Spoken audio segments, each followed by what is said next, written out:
Bismillahirrahmanirrahim. Assalamualaikum warahmatullahi taala wabarakatuh. Alhamdulillahirabbil alamin wassalatu wassalamu ala asyrafil anbiya'i wal mursalin wa ala alihi washabihi ajma'in. Subhanaka la ilma lana illa ma 'allamtana innaka antal alimul hakim. Rabbi shrah li sadri wa yassir li amri wahlul 'uqdatam min lisani yafqahu qawli. Alhamdulillah, syukur kepada Allah SWT. Terima kasih kepada semua yang menonton pada petang ni, dan saya mengucapkan selamat hari raya, maaf zahir dan batin lagi, masih 11 Syawal, dan tahniah kepada mereka yang dah menunaikan puasa 6. Betul kan puasa 6 kan? Betul lah. Dah menunaikan puasa 6, dan buat yang belum lagi, termasuklah pesanan untuk diri saya, kita cuba-cubakan selagi mana kita masih lagi ada di bulan Syawal ni. Ambil peluang ni kan. Okey, so terima kasih kepada semua yang mana yang sedang mungkin ada di tempat kerja, kalau ada lah kat tempat kerja, dan saya percaya mesti ramai di kalangan kita pada petang ni, di kalangan anda yang menonton pada petang ni, ada di rumah kan, mesti ada ramai di rumah. Saya masih lagi bekerja hari ini di office saya sendiri, di firma guaman saya sendiri, dan cuma apa yang saya boleh bagi tahu, walaupun kita dalam keadaan PKP ni, kita panggil apa, PKP yang diperketatkan. Saya tahu lah, kadang-kadang saat diperketat, saat longgak, saat terlondeh, macam pakai kain pelekat je kan, saat pakai ketat, saat bagi longgak. Saja gurau-gurau je kan. Apa-apa stres sangat petang-petang ni, nak stres-stres. Okay. So biar bagaimana sekalipun dalam keadaan, cuma yang penting saya nak pesan adalah kita perlu ada kerisauan juga. Okay. Kerisauan, dan yang penting untuk kita sentiasa memperingati, pesan kepada semua adik-beradik, kiri, kanan, depan, belakang, kawan-kawan dan sebagainya, untuk jaga diri sendiri je lah. Okay, tak payah sentuh-sentuh, tak payah salam-salam. Alright, why not? Tengok muka macam ni pun boleh nampak live kan. Sebab hari ni pun saya dah consult. Hari ni biasanya kita ada orang datang ke firma untuk buat consultation, tapi sepanjang tempoh PKP pada tahun lepas kan, biasa ada peningkatan orang yang dapat consultation directly dengan saya ni by virtual. Macam lagi pukul 5 pun lagi ada consultation. So sementara saya nak consultation dalam jam 5 nanti ni, saya rasa terpanggil untuk buat live kepada semua penonton saya pada petang ni. Okay, alright, kita nak test dulu. Saya nak test, saya takut saya ni shock sendiri. Saya nak test tengok, kalau anda nampak gambar saya ni nampak HD sangat-sangat, nampak lah ada jerawat tiba-tiba kat sini ni. Kalau nampak clear, suara clear, boleh tak saya minta tolong tekan number apa semimpi semalam, number 7. Cuba tekan sekejap number 7. Siapa yang nampak tolong bagi tahu number 7. Semua yang mengucapkan Assalamualaikum, saya mengucapkan Waalaikumsalam. Ni saya nampak apa, Z Kasih, Ila Ramlah. Selamat Hari Raya semua. Okay. Ila Ramlah tulis number 7. Alright, ada lagi. Kita test, nak test dulu. Kita nak tengok. Saya suka semangat kita panggil community kita ni, dalam saya punya page saya ni, community yang positif. Yang mana yang sentiasa support dan sebagainya. Alright, 7. Okay, ramai yang cakap 7. Halimah Ramli, Ayati Hashim, Ruzaini, Mariani, Siti Mariam, Aiza, Rafael. Okay, thank you so much. Alright, so Puan Liana Ana. Okay, terima kasih kepada semua yang menonton pada petang ni. So dah memang clear elok. Maksudnya bukan internet saya KO, dan bukan internet puan-puan pun KO. So kalau siapa yang rasa macam awak sangkut sekejap dia punya line dan sebagainya, anda kena check balik bil anda sebenarnya. Okay, alright, so terima kasih kepada semua. Hari ni saya nak kongsikan kepada semua yang menonton, perempuan yang menonton pada petang ni, iaitu berkaitan dengan 3 perkara. Okay, daripada saya punya pemerhatian, ada orang yang isteri-isteri yang digantung tak bertali, yang ada penderitaan, yang ada kisah rumah tangga tersendiri ni, sebenarnya dia bermula dengan persediaan. Jadi saya nak cerita tentang apa persediaan yang penting sebenarnya untuk dia prepare dulu sebelum dia membuat tuntutan fasah. Membuat keputusan fasah. So dia kena prepare 3 perkara ni. Jadi saya nak sharekan 3 perkara ni yang perlu untuk seorang isteri tu prepare. Okay?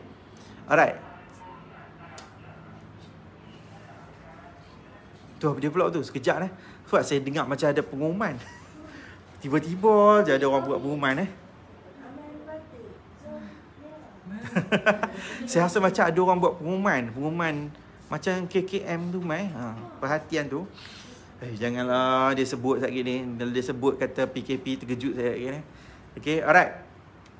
Memang dah PKP dah kat sini ni. Kalau dia kata PKPD ke apa kan, kita pakai Sadaqallahul Azim lah. Okay, alright. So, 3 perkara yang mana berdasarkan pada pemerhatian saya, untuk seorang isteri tu prepare bagi dia meneruskan. Kalau dia nak tuntut kes fasa, kes cerai Seksyen 47, cerai taklik. So biasanya dia bermula dengan 3 persediaan ni. Okay, sebelum saya nak share tu, boleh tak kat sini saya tak dapat lagi, kau boleh tolonglah belanja love sikit ke? Tu macam ada siapa rajin. Saya suka lah dia naik yang biru-biru ni, light-light tu ke. Belanjalah love pula ke. Apa-apalah yang emoticon tu. Saja syok-syok. Okay, alright. Terima kasih pada semua. Alright. Nampak macam meriahnya. Dia naik bunga-bunga macam tu. Terima kasih semua. Okay, so perempuan semua, 3 perkara yang perlu untuk dipersiapkan, dipersediakan bagi seorang wanita yang nak buat keputusan untuk membuat tuntutan fasa, cerai taklik, cerai apa-apa jenis perceraian.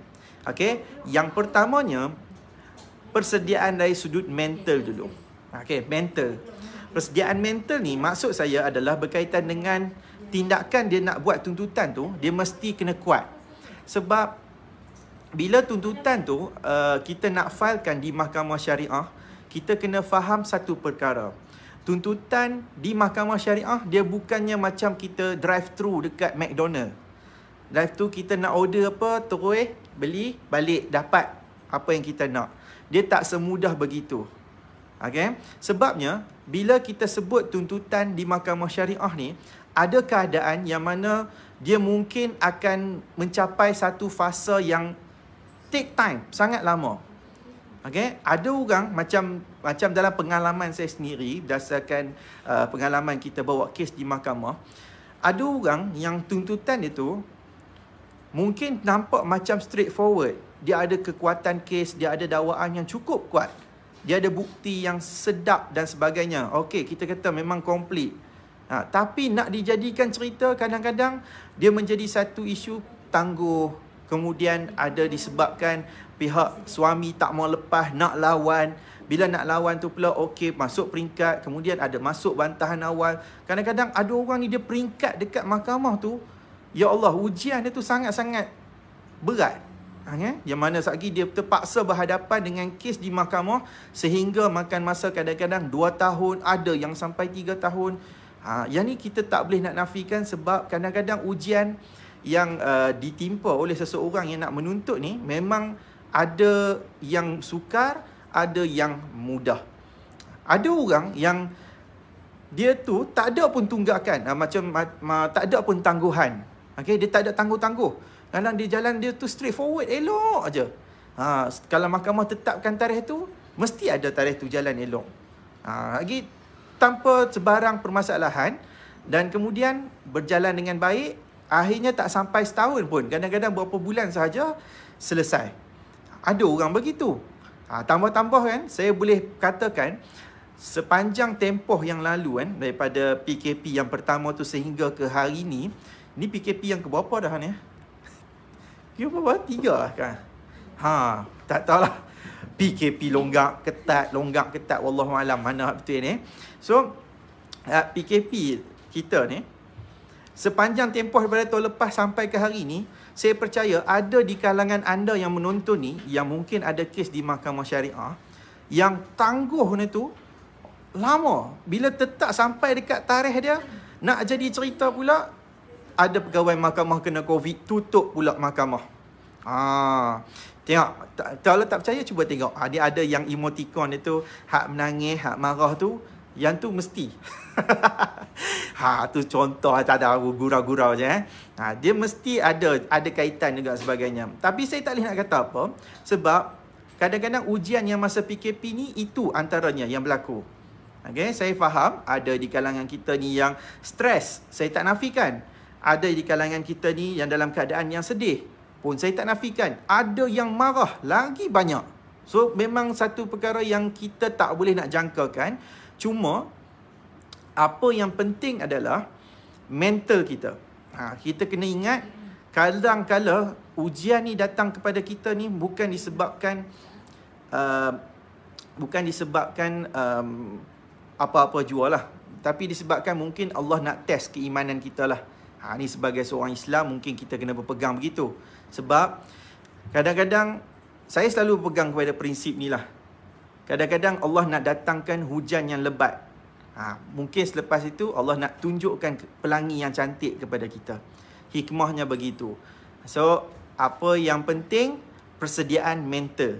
Sebab kadang-kadang seseorang wanita ni, bila dia dah dalam keadaan yang tertekan dan sebagainya, so dia ingat kita boleh secepat yang mungkin dapat tuntutan. Semudah yang mungkin dapat diputuskan. Dia tak semudah itu bila kita pergi ke mahkamah. Ada orang yang bagusnya, ada setengah orang tu dia nak bercerai, tapi suami dia pun tak kisah, memang nak lepas. So bercerai tu memang ada perbincangan, selesai cara baik. Jadi ada orang pi hari ni, esok selesai dah. Pun ada juga. Ada juga orang yang mana dia pergi tuntut tu, kemudian ada perbincangan yang baik. So tak ada orang pun yang rasa macam tertekan, so boleh settle dengan cara yang baik. Tapi bila ada orang yang ujian itu lain macam sikit, sat tunda, sat sambung, lepas tu kemudian pihak tu tak mau lawan, kerjasama pun tak ada. Ingat macam kawan saya bagi tahu ni, apa yang penting kerjasama. So kerjasama daripada pihak-pihak pun tak ada. Ini yang penting, mentality. Mental tu kena kuat. Sebab bermula dengan mental ni lah yang akan anda macam ni, mental tak boleh koyak. Sebab sebelum ni kan ada baca cerita Israel koyak kan. So mental tak boleh koyak. Kadang-kadang bila dah tengah nak bicara tu, lagi bila dia dah mula down, koyak dan sebagainya ni, lagi dia mula tarik balik lah kes. Bila tarik balik kes, jadi balik macam kehidupan yang sebelum ni. So kuatkan mental, istiqamah. Dia kena power sikit kat situ. Okay? Ingat, kekuatan seorang wanita terletak kepada ilmu dia. So lagi tinggi dia punya ilmu, insya-Allah dia punya mental pun mesti akan lagi kuat. Alright? Tu yang pertama. Boleh kan ni sambil-sambil tu saya suka lah kalau nampak live, tekan like semua tu. Best lah pula nampak macam bubble tu, dia naik-naik macam tu. Hampa tekan tak? Okay, so tu yang pertama. Okay, baik. Boleh lagi ya? Okay, persediaan yang penting. Yang kedua, yang perlu untuk di-prepare, okay, dipersiapkan oleh seorang wanita sebelum dia buat tuntutan perceraian. Okay, yang keduanya adalah dia mesti prepare segala bukti dulu. Okay, prepare segala bukti, siasat dulu.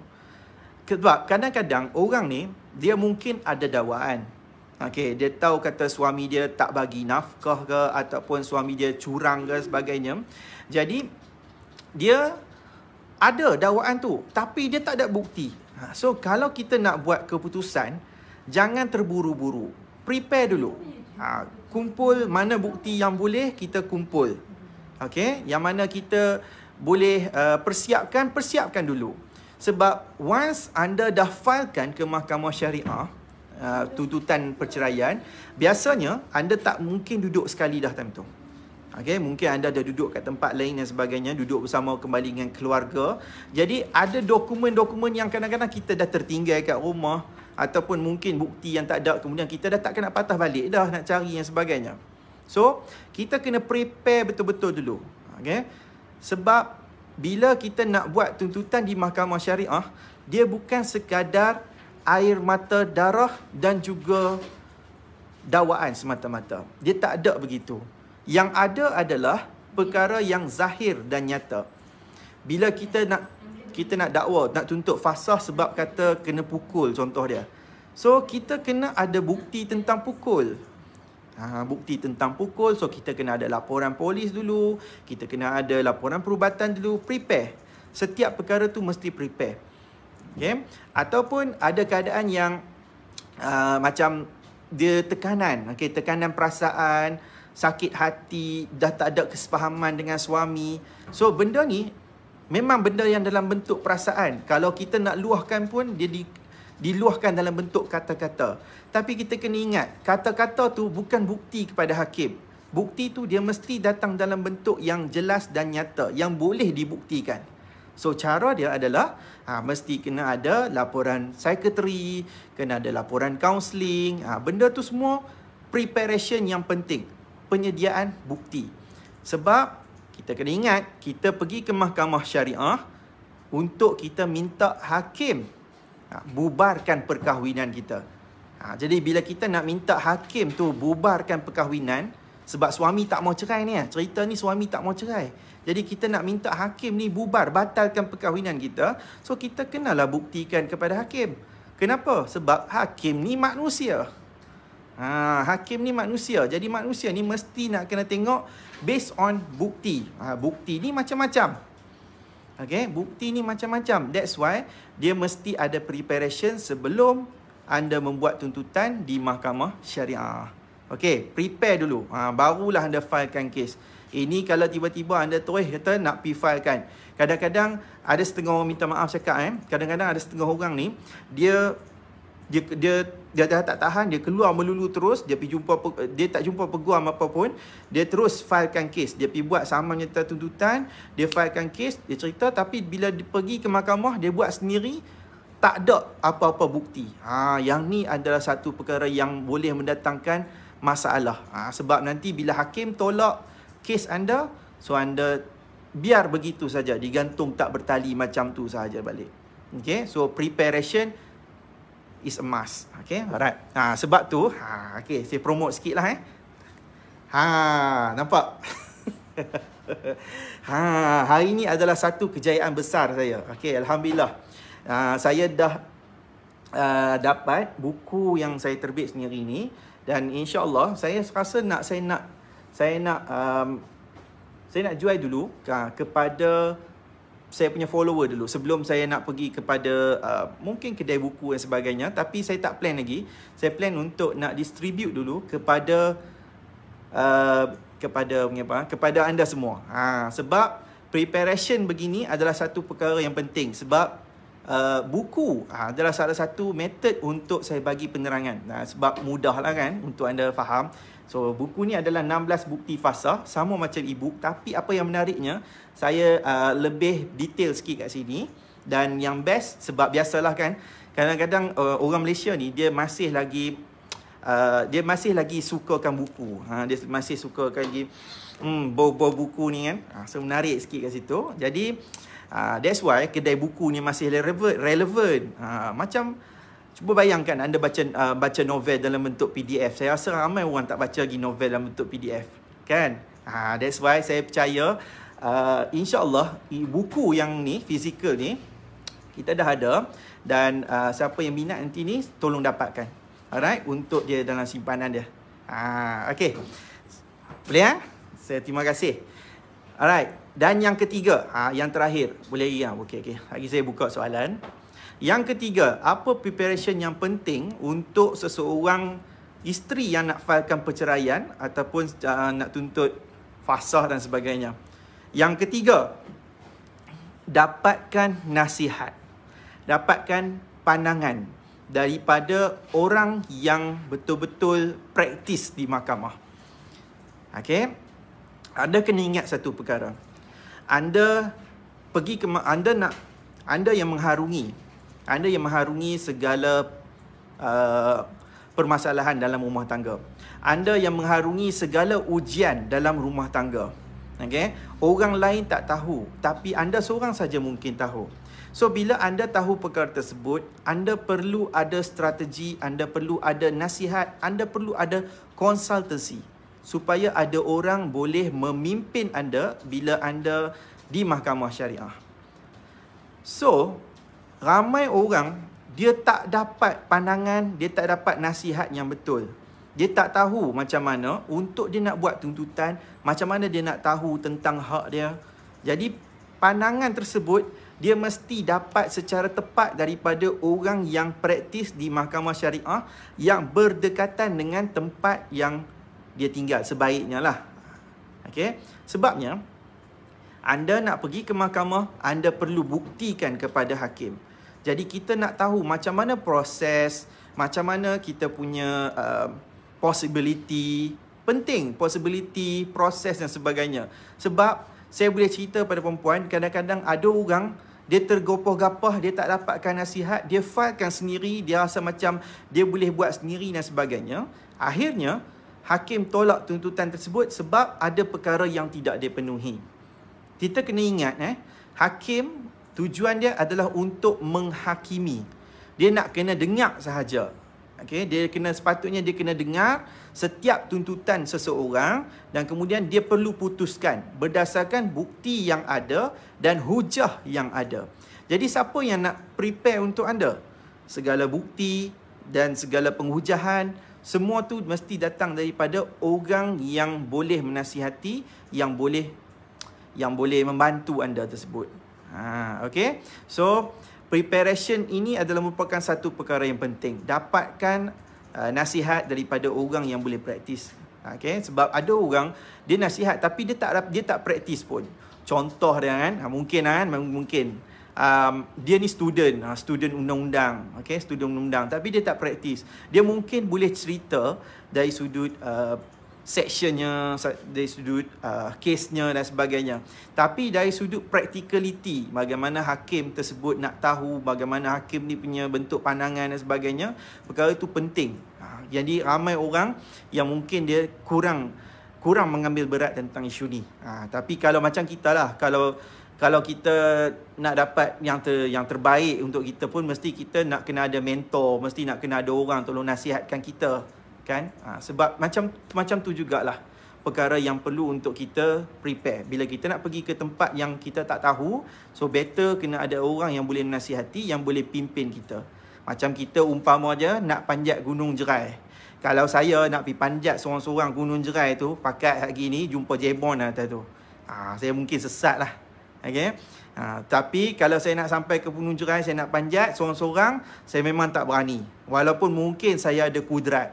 So, macam mana cara nak selamat tanpa ada jumpa jebon, jembalang dan sebagainya, yang mungkin ada orang boleh bantu. So, kena ada tok guru hak duk naik turun banyak kali ya. Duk nak naik turun. Dia biasa dah naik Gunung Jerai. Saya cerita Gunung Jerai ni sebab dekat Gunung Jerai, Sungai Petani ni. Tempat anda tak tahulah. Kot siapa yang kat Kuala Lumpur dekat dengan Bukit Bintang. Tak apa. Okay? Alright. So, terima kasih. Tu 3 perkara yang saya nak ceritakan kepada anda. Okey, saya tengok tadi ada soalan. Saya nak jawablah soalan ini. Mana? Okey. Puan Linawati. Puan Linawati kata, macam mana kalau suami penagih kaki judi, kaki lepak? Tak kisahlah. Okey, dalam fasa, okey, ada satu section yang menyatakan tentang suami berkelakuan keji. Okay? So, dalam terma tu, dia sangat umum.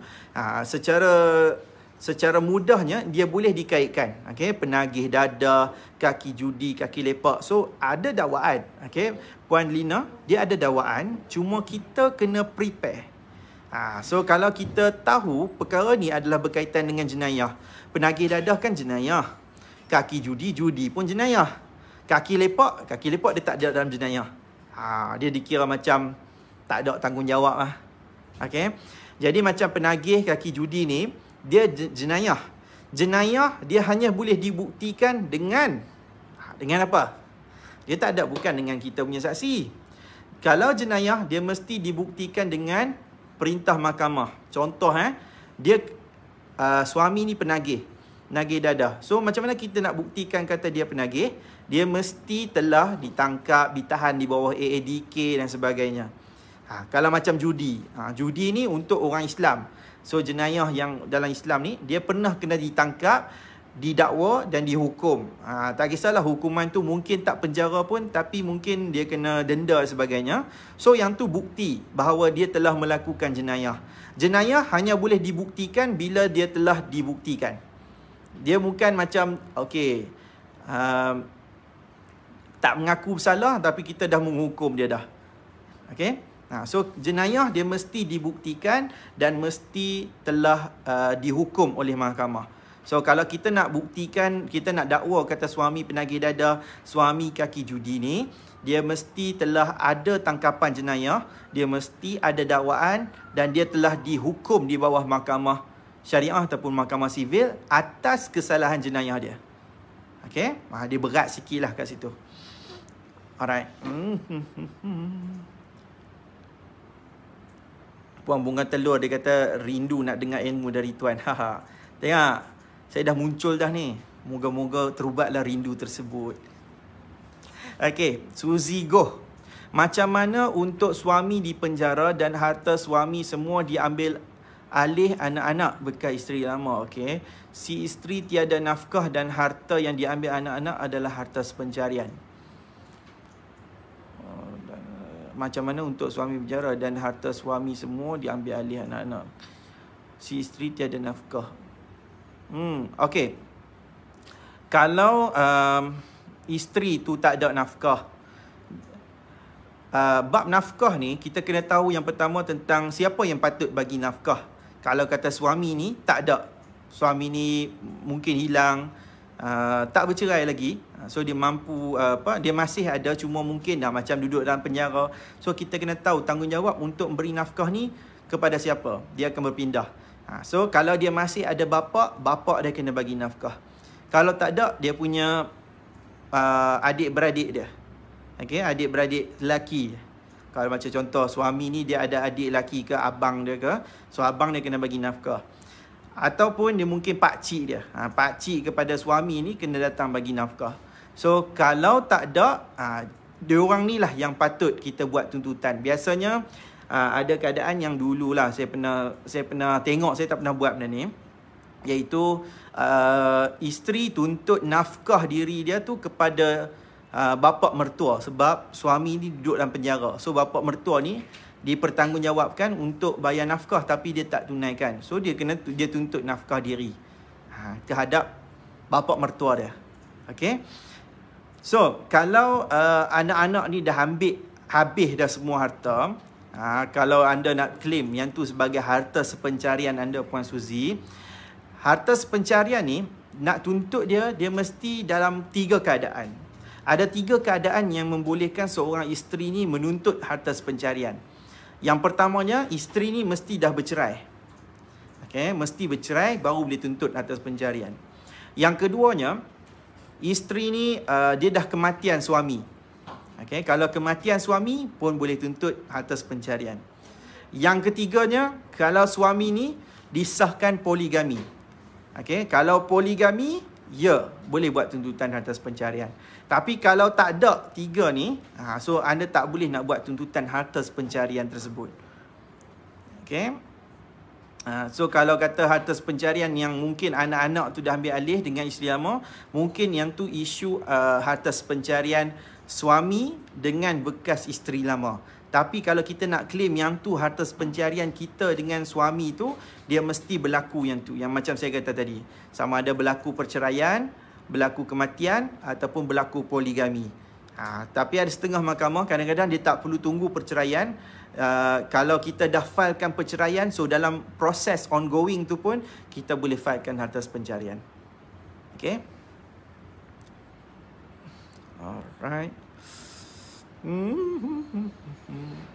Lagi 10 minit sebab lagi pukul 5. Pukul 5 lagi saya nak ada video consultation dengan klien. Okey, ada yang tanya PM harga. Okey, harganya kita jual harga mampu milik. Harganya RM49.90 sahaja. Dan untuk posting kita tadi berapa posting kita akan post? Kita akan post express RM7. Pakai JNT. Okey. So 49 plus RM7 untuk kita posting saja. Okey, itu je. Mampu miliknya harga, insya-Allah. Alright.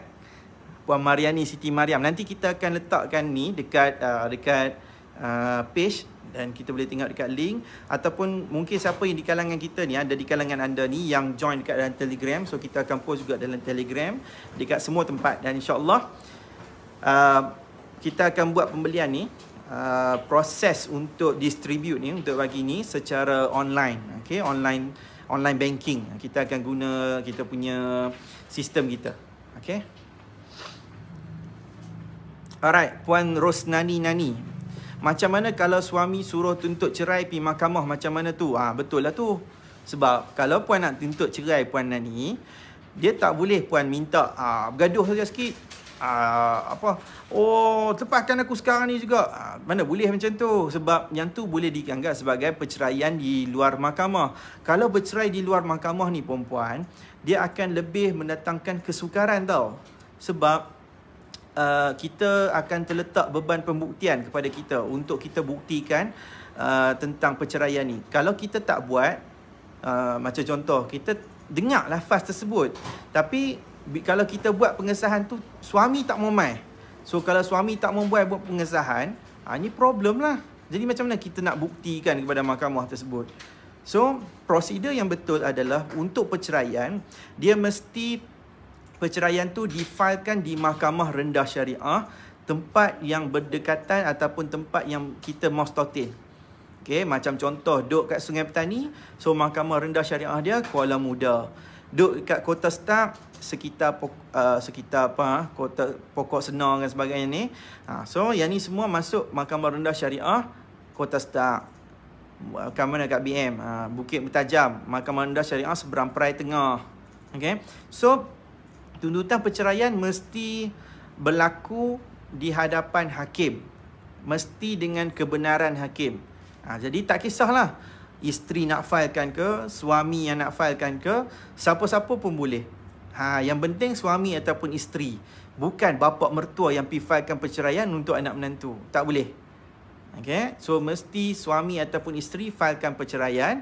Alright. And then tunggu tarikh naik mahkamah, boleh lepas cerai. Kalau ada setengah tempat tu, dia lebih cepat sikit. Macam contoh dekat Selangor, dia ada proses fast track kan. So fast track tu, kalau kita filekan, dua-dua suami isteri tu datang, kalau setuju dua-dua time tu pun insya-Allah boleh. Boleh terus. Asalkan ada hakim lah. Okay. Alright. Z Kasih. Jika diherdik, dihina, memburukkan si isteri tapi masih sabar. Tapi bila tahap kerap berlaku, si isteri nak buat tuntutan cerai. Bukti melalui mesej suara, adakah itu boleh menjadi bukti untuk tuntutan cerai dari isteri? Okey, bila sebut tuntutan cerai ni kalau Puan Z cakap, dia terlalu umum. Okey, sebab cerai ni ada macam-macam jenis. Kalaulah perceraian tu perceraian yang suami pun sebenarnya setuju nak bercerai, isteri pun memang setuju nak bercerai. So dua-dualah setuju nak cerai. Kita nak bubuh dakwaan macam-macam dekat dalam tuntutan perceraian.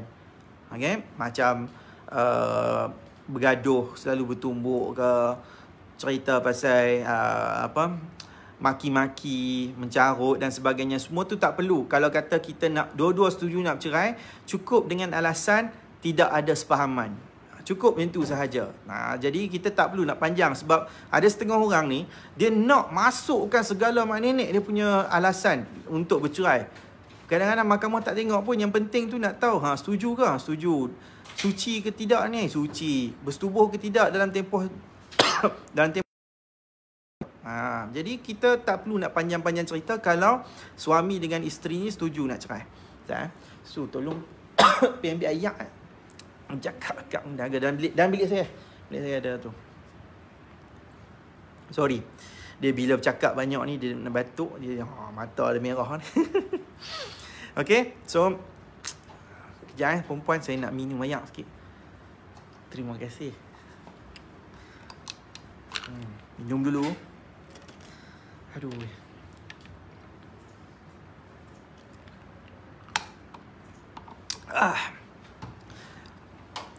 Okay, kat mana tadi? Baru rasa macam putih sikit kan. Call. Dia boleh tiap pula kan. Okay, so kita nak kena tahu, kalau kata suami isteri setuju nak cerai, jadi mesti suami isteri setuju nak bercerai. Tak perlu nak panjang-panjang, file perceraian biasa sahaja. Cuma kalau isu macam herdik, hina, buruk dan sebagainya ni, suami tak mau cerai. Jadi kita terpaksa nak buat tuntutan fasah. Kita nak kena buktikan benda tu semua. Ya, yang ni semua boleh dibuktikan. Boleh dinyatakan sebagai satu pembuktian untuk tuntutan fasah. Sebab ada pergaduhan, dah tak ada kesepahaman, dah tak ada rahmat, dah tak ada mawaddah warahmah tu dah tak ada dalam rumah tangga. Benda ni semua boleh dijadikan sebagai bukti. Okey? Ini kalau untuk kes cerai fasah saja. Tapi kalau macam cerai tu cerai taklik, yang tu tak perlu. Benda ni semua yang kejina semua ni tak taklik. Kalau kata apa, tinggal, tak bagi nafkah. So straight to the point. Okay. Apa lagi? Soalan lain? Ada lagi ke?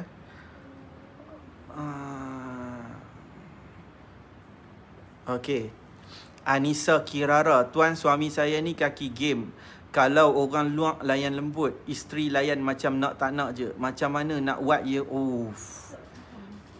Macam mana Aduh. Saya Puan Anissa, saya bukanlah pakar penasihat macam nak baikkan balik rumah tangga nah. Saya bukan macam tu. Takut lagi orang ingat saya ni juru kaunselor. Yang tu kerja kaunselor. Okay. Tapi pada saya lah Puan, suami dengan isteri ni, dia mesti kena ada perbincangan heart to heart lah. Kena ada heart to heart. Bagi tahu secara baik, cakap, luahkan.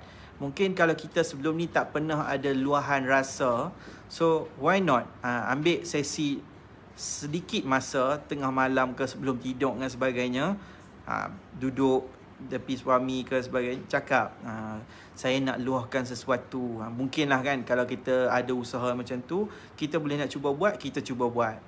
Okay. Sebab minta maaf Puan Anissa, saya peguam syar'i, saya bukan kaunselor. Okay, saya bukan kaunseling tu. Sebab saya rasa soalan ni dia lebih kepada untuk nak menasihati sebenarnya, menasihati suami. Jadi kalau saya punya kalau saya punya persoalan, orang tanya, dia lebih kepada untuk saya cerita dari sudut perundangan.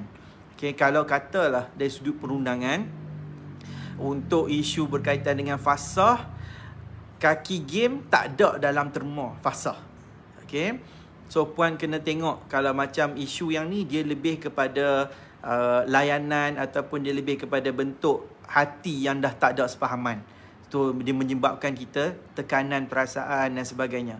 Jadi benda-benda yang begini dia mesti dibuktikan melalui contoh psikiatri. So Puan kena dapatkan psikiatri.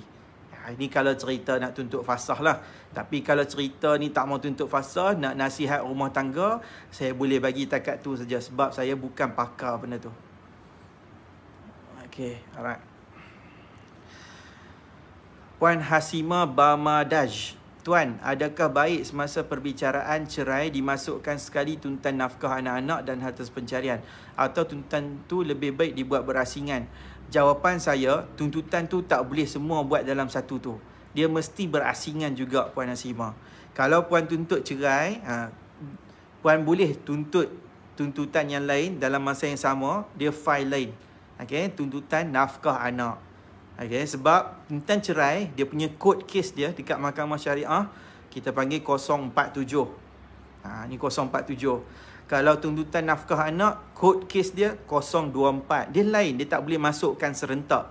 Okay, apatah lagi tuntutan tu nama dia harta pencarian. Sebabnya, tuntutan cerai dengan tuntutan nafkah anak, dia berlaku di dalam Mahkamah Rendah Syariah. Okay, Mahkamah Rendah Syariah. Harta sepencarian, dia adalah bidang kuasa Mahkamah Tinggi Syariah. Pasti dia takkan boleh tuntut dekat Mahkamah Rendah. So, kita kena buat tuntutan tu dekat Mahkamah Tinggi.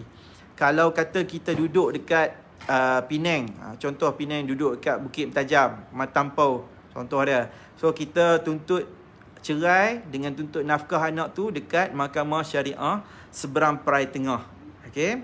Kalau tuntutan harta pencarian, dia mesti berlaku di Mahkamah Tinggi Syariah Georgetown, Mahkamah Tinggi Syariah Pulau Pinang. Kalau macam kat Kedah, tuntutan cerai dengan nafkah dekat macam Kuala Muda, KSP, dekat Mahkamah Syariah Kuala Muda. Tapi untuk harta pencarian dekat Mahkamah Tinggi Syariah Bandar Muazzam Shah Al-Ustaz. Kalau orang tu duduk kat Perlis, okey. Duduk kat Perlis, kat situlah Mahkamah Rendah Syariah. Kat tingkat 3 tu Mahkamah Tinggi Syariah. Senang. Dia file pun kat kaunter bawah tu saja. Dia satu tu je. Perlis, satu negeri, kat situlah Mahkamah Rendah Syariah. Dekat situ Mahkamah Tinggi Syariah. Tapi setiap negeri yang lain, dia ada Mahkamah Rendah Syariah lain, Mahkamah Tinggi Syariah kat tempat lain. Okey? Kalau duduk kat Al-Ustaz, okey lah. Kalau duduk kat Al-Ustaz, Mahkamah Tinggi Syariah Kota Stang kat situ, Mahkamah Tinggi Syariah pun kat situ juga. Pada saya, kalau katalah puan nak buat serentak lah, kita bukan, memang berasingan. Pasti dia mesti berasingan. Cuma persoalan dia, setengah orang tanya, nak filekan sekaligus semua ke ataupun nak biar settle satu persatu? Mesti ramai yang tertanya macam tu kan? So jawapan saya, sebaiknya anda fikir tentang masa. Sanggup tak kalau macam contoh cerai tu nak tunggu sabit fasa selesai ni kadang-kadang setahun lebih, 2 tahun baru nak tuntut nafkah anak. So in between that, kadang-kadang nafkah tak menentu, tak dapat dan sebagainya, takkan kita nak tanggung sepanjang setahun setengah dekat 2 tahun tu. Betul? So lebih baik filekan serentak. File nafkah anak, file berkaitan dengan cerai. Kalau nak buat atas pencarian pun insya-Allah boleh sebab dah dalam proses perceraian. Okey. Okey, dah pukul 5. So saya ada video call dengan klien. So terima kasih, saya minta maaf sangat-sangat. Saya sampai di sini saja petang ni. So saya berterima kasih kepada semua yang bertanya dan saya minta maaf kepada siapa yang saya tak sempat nak jawab soalan tersebut.